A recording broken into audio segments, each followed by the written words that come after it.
अगले दिन जब वह सुबह घूमकर लौटे तो उन्होंने पाया कि बैठक में उनकी चारपाई नहीं है। अंदर आकर पूछने वाले ही थे कि उनकी दृष्टि रसोई के अंदर बैठी पत्नी पर पड़ी। उन्होंने यह कहने को मुंह खोला ही था कि बहू कहाँ है, पर कुछ याद कर चुप हो गए। पत्नी की कोठरी में झांका तो अचार, रजाइयों और कनस्तरों के मध्य अपनी चारपाई लगी पाई। गजाधर बाबू ने कोट उतारा और कहीं टांगने को दीवार पर नजर दौड़ाई, फिर इसे मोड़कर अलगनी के कुछ कपड़े खिसकाकर एक किनारे टांग दिया। कुछ खाए बिना ही चारपाई पर लेट गए। कुछ भी हो, तन आखिरकार बूढ़ा ही था। सुबह शाम कुछ दूर टहलने अवश्य चले जाते, पर आते आते थक उठते थे। गजाधर बाबू को अपना बड़ा सा खुला हुआ क्वार्टर याद आ गया। निश्चिंत जीवन, सुबह पैसेंजर ट्रेन आने पर स्टेशन की चहल पहल, चिर परिचित चेहरे और पटरी पर रेल के पहियों की खटखट, जो उनके लिए मधुर संगीत की तरह था।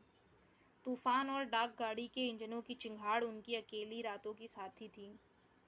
सेठ रामजी मल की मिल के कुछ लोग कभी कभी पास आ बैठते, वही उनका दायरा था, वही उनके साथी। वह जीवन अब उन्हें एक खोई निधि सा प्रतीत हुआ। उन्हें लगा कि वह जिंदगी द्वारा ठगे गए हैं।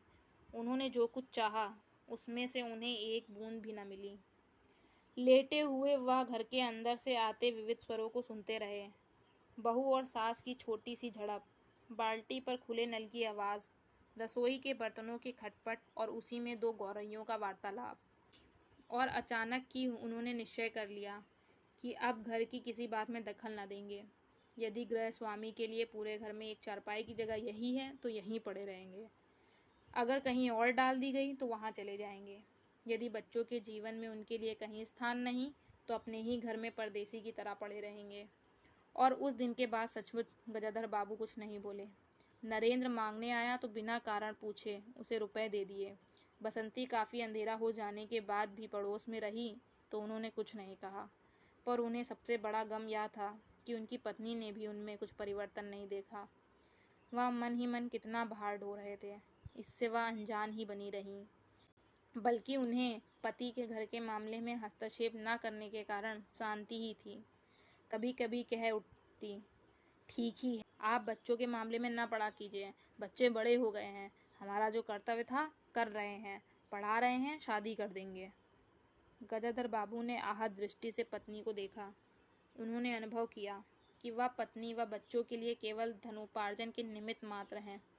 जिस व्यक्ति के अस्तित्व से पत्नी मांग में सिंदूर डालने की अधिकारिणी है, समाज में उसकी प्रतिष्ठा है, उसके सामने वह 2 वक्त भोजन की थाली रख देने से सारे कर्तव्यों से छुट्टी पा जाती है।